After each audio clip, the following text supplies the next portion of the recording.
सर्वांना जय शिवराय। बंगालच्या उपसागरातला कमी दाब हा महाराष्ट्रातल्या काही भागांना दिलासा देतोय।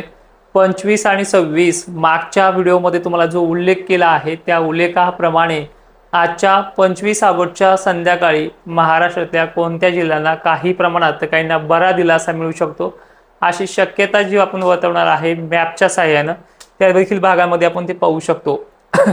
गोंदियाला सर्वाधिक जास्त फायदा तर मागच्या 2 दिवसापासून होतोय। त्या भागात काही ठिकाणी चांगला पाऊस देखील झालाय। नागपूरमध्ये जे काही भाग सातत्याने सोडले जायचे अशा भागांना तुमचा असेल वरच्या भागांना देखील याचा फायदा होण्याची शक्यता दाट आहे। आजच्या 25 आणि उद्याच्या 26 ऑगस्टला हिंगणघाटचा सुद्धा समावेश आहे। चंद्रपूरचा देखील बऱ्याच ठिकाणचा समावेश आहे। गडचिरोली देखील आहे। नागपूर वर्धा अनेक ठिकाणी आहे। सर्वदूरची व्याप्ती या दोन्ही जिल्ह्यांना नाहीये, पण अमरावती वर्धा वगैरे भागांना आज संध्याकाळपर्यंत चान्सेस भरपूर आहेत। आजची आणि 25 आणि 26 तारीख ही ह्या जिल्ह्यांसाठी पोषक ठरू शकते। अकोल्यामध्ये सोडलेल्या भागांपैकी आणि ज्यांना घेतच नाही अशा भागांना फुगारे पण त्यापेक्षाही बऱ्यापैकी काही ठिकाणी पावसाचे चान्सेस आहेत, कारण की हा जो काही लो प्रेशर आहे आणि आणलेलं बाष्प जे आहे ते एमपी मार्गे खांडवा मार्गे गुजरातकडे सरकण्याची शक्यता आहे।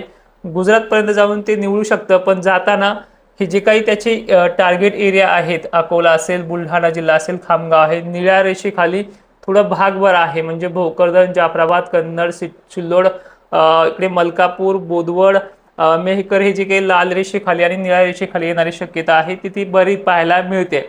त्यानंतर याचा परिणाम हा गोल रिंगण असलेल्या भागात तर बरा आहे, मॉडेलनुसार हे चित्रीकरण आहे। त्यानंतर नांदेडमध्ये रात्रीच्या वेळेला 11 वाजेपर्यंत ही शक्यता वाढू शकते। लातूरचा देखील काही टार्गेट एरिया आहे, अहमदपूर, उदगीर, सावंतवाडी आणि अशा देलगूर परिसर, रेणापूर परिसरामध्ये शक्यता आहे। सर्व दूर नाही, पण काही गावखेड्यांना इथे फायदा होण्याचे चान्सेस आहेत।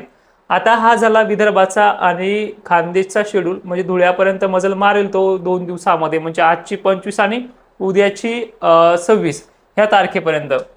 नाशिकला याचा काही परिणाम होईल का, तर नाशिकला आज ढगांची रेलचेल जास्त वाढेल आणि ज्या आभाळाचे स्पेल येतात, पट्ट्या येतात ह्या खूप मोठ्या असणार आहे आणि तिथे काही ठिकाणी थोडे शावर रेन म्हणजे स्मॉल मॅन्डेट रेन सारखी परिस्थिती पाहायला मिळू शकते। एकदम फॉगर रेन किंवा हलका ते मध्य आपल्या मराठी भाषेमध्ये सरळ तिथे पाहायला मिळते। छत्रपती संभाजीनगरचे उत्तर भाग, कन्नड, सिल्लोड, वजापूरमध्ये काही ठिकाणी, गंगापूरमध्ये मोजक्या ठिकाणी, तर जालन्यामध्ये काही ठिकाणी याचा जोर थोडा वाढू शकतो। म्हणजे इतर दिवसाच्या तुलनेमध्ये हा इथे फरक आज संध्याकाळपर्यंत पाहायला मिळू शकतो। रामनगर पट्टे, मंठा पट्टा, परतूर पट्टा देखील आहे। घनसावंगीमध्ये काही मोजक्या भागांमध्ये आहे।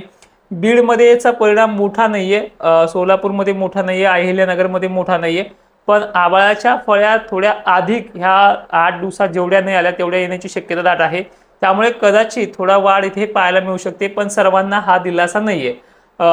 दिलासा राहू शकतो विदर्भाला आणि खानदेशला बऱ्यापैकी। मराठवाड्यामध्ये मोजक्या ठिकाणी, परभणी साईडला देखील बरा दिलासा काही ठिकाणी मिळू शकतो। हे असं याचं चित्रीकरण पाहायला मिळतंय। आणि थोडक्यात जर सांगायचं म्हटलं तर हा जरी बंगालच्या उपसागरातला लो प्रेशर इकडे जात असला तरी याचे परिणाम विदर्भावरती आणि खानदेशावरती आणि मराठवाड्यामध्ये काही भागांवरती होऊ शकते। हे आजच्या 25 तारखेच्या संध्याकाळी आणि उद्याची 26 तारखेची दोन्ही मिळून बनवलेल्या तारखेदरम्यानचा हा रेशो आपल्याला पाहायला मिळतो। आता चित्रीकरण आहे हे लो प्रेशर तिकडनंच का जात आहेत आणि काही ठिकाणी याचा परिणाम एवढा का ओढ दिलेली आहे हे देखील पाहूयात आपण। सध्या जर आपण चित्र पाहिलंय की पूर्णपणे वारे जे आहेत मान्सूनचे टफ एरियामध्ये बनलेले आहेत, गुजरात साईडला पळत आहेत आणि थोडासा आता रिटर्न मान्सूनचे वेध देखील पाहायला मिळत आहेत, पण ते अजूनही तेवढे कणखर नाहीत, कारण की 6 तारखेपर्यंत 6 सप्टेंबरपर्यंत कुठलंच परतीच्या पावसाचे चान्सेस पाहायला मिळत नाहीये। त्यानंतर प्रभाव जो आहे आपल्या बंगालच्या उपसागरात जे वारे ऍक्टिव्ह आहेत त्या वाऱ्यामुळे अनेक ठिकाणी जोर देखील पाहायला मिळतोय। त्या जोराचे परिणाम जे आहे ते सरळ एमपी कडे जाताना आपल्याला दिसत आहेत। काही सुशिक्षित शेतकऱ्यांनी अशा पण कमेंट केल्या आहेत, जर सुपर अल्निनोचा एवढा मोठा इफेक्टिव्ह आहे मग महाराष्ट्राला आणि उत्तर दक्षिण भारतालाच का, त्याचा उत्तर भारतावरती का परिणाम नाही, किंवा यामागचं काय गणित आहे। मित्रांनो, ज्यावेळेस बंगालच्या उपसागरात लो प्रेशर बनलेला आहे त्याने आतापर्यंतचा प्रवास इकडे ठेवलेला आहे, जो पूर्णपणे आपण पाहतोय एमपी साईडला हा प्रभाव त्याचा राहिलेला आहे।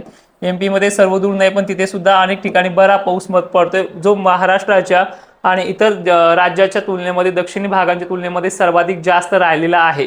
पण मग महाराष्ट्राचं गणित काय आहे, महाराष्ट्राला हे लो प्रेशर का जात नाहीये, जे वारंवार बनतात सुद्धा ते लो प्रेशर महाराष्ट्राकडे न येण्याचं कारण म्हणजे एकमेव हा पश्चिम वाऱ्याचा प्रभाव जो पाहायला मिळतोय।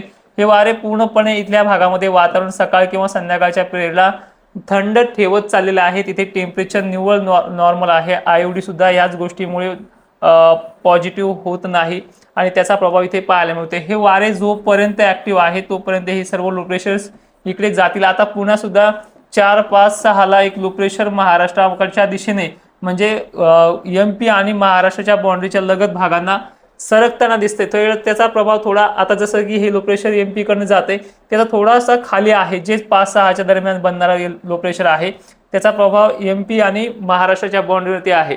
त्यामुळे कदाचित या लो प्रेशरमुळे हे चित्र थोडंसं पालटू शकतं। खानदेश आणि विदर्भाला त्याचा सर्वाधिक जास्त फायदा होण्याची शक्यता आहे, पण तारीख थोडी लांब आहे, 4, 5, 6 सप्टेंबर पर्यंत। त्यानंतर आताच्या कालखंडामध्ये म्हणजे 25च्या आणि 26च्या दरम्यान मध्ये जी सुरुवात होते खानदेश, विदर्भ आणि मराठवाड्यामध्ये काही ठिकाणी, तर ह्या सुरुवातीला थोडीशी गती 29 तारखेला आणखीन मिळू शकते, 29, 30, 31 ला, पण याच्यामध्ये तेवढा जोर नाही। त्यामध्ये फक्त काही गावखेड्यांना दिलासाच मिळू शकतो, जीवदान मिळू शकतं, सर्वदूर ते जीवदान पण नाहीये। JFS मॉडेलनुसार 4-5 दरम्यान जे बनणारं लो प्रेशर आहे हे अजून तरी टिकाऊ दिसते, जे विदर्भ आणि खानदेशच्या बाजूने जाताना आपल्याला पाहायला मिळते। पण त्या लो प्रेशरमुळे अजूनही त्याचा प्रवास ठरलेला जरी नसला तरी त्याचा आणखीन परिणाम हा खानदेश विदर्भातल्या शेतकऱ्यांना दिलासाच देणारा ठरेल, कारण की 3 दिवसापासून आपण त्याच्या पाठीमागे आहे, त्या लो प्रेशरचं पूर्ण डिटेल्स काढण्याचा प्रयत्न चालू आहे। पण सध्या तरी पाहिलं तर हिंगोली, वर्धा, चंद्रपूर, गोंदिया, छत्रपती संभाजीनगर, जालन्याचे उत्तरी बाजू आणि खानदेश बाबतीत त्याची पॉझिटिव्ह भूमिका अजूनही चांगली राहिलेली आहे। मग हे जे का आहे सुपर एल निनोमुळे जे होतंय हे सुधारणार नाही का, तर थोडीशी पॉझिटिव्ह चान्सेस असे आहेत की रिटर्न मान्सून 12 ते 15 सप्टेंबरच्या कालावधीमध्ये चिन्ह स्पष्ट दिसत आहेत आणि त्यामुळे या काळामध्ये ही परिस्थिती चांगली सुधारू शकते। आणि विशेषतः शेवटपर्यंत का होईना जे गरमीची लेवल आहे हे आता कालपासून अनेक भागांमध्ये वाढायला पाहायला मिळालेले। जालन्यामध्ये देखील काल काही ठिकाणी विजा पाहायला मिळाल्यात, मेहकरमध्ये परवाच्या दिवशी विजा पाहायला मिळाल्या।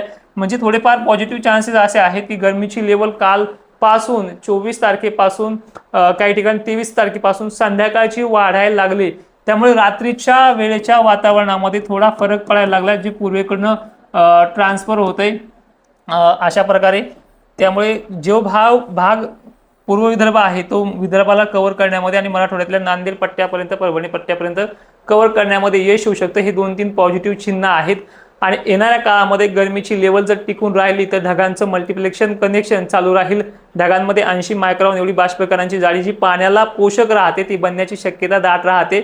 आणि आता ह्या व्हिडिओमधून फक्त एवढी तथ्यता आहे की आज 25-26 ला काही भागांना दिलासा मिळू शकतो, जो विदर्भ आणि खानदेशसह मराठवाड्यातल्या तुरळक भागांमध्ये आहे। पश्चिम महाराष्ट्र आणि दक्षिण महाराष्ट्राला जेमतेमच पावसाची शक्यता राहील। त्यानंतर ही परिस्थिती हळूहळू थोडी सुधरत जाईल, पण एवढीही सुधारणार नाही की ज्यामुळे सगळ्याच महाराष्ट्रात विहिरीच्या वगैरे पाण्याचा हा होऊन जाईल, जो काही आपण अपेक्षा करतोय। पण आता सप्टेंबर महिन्यामध्ये ही सुधारणा पाहायला मिळते मॉडेलकडनं। ती सुधारणा आपण पुढच्या व्हिडिओमध्ये पाहूया। तोपर्यंत सर्वांना जय शिवराय।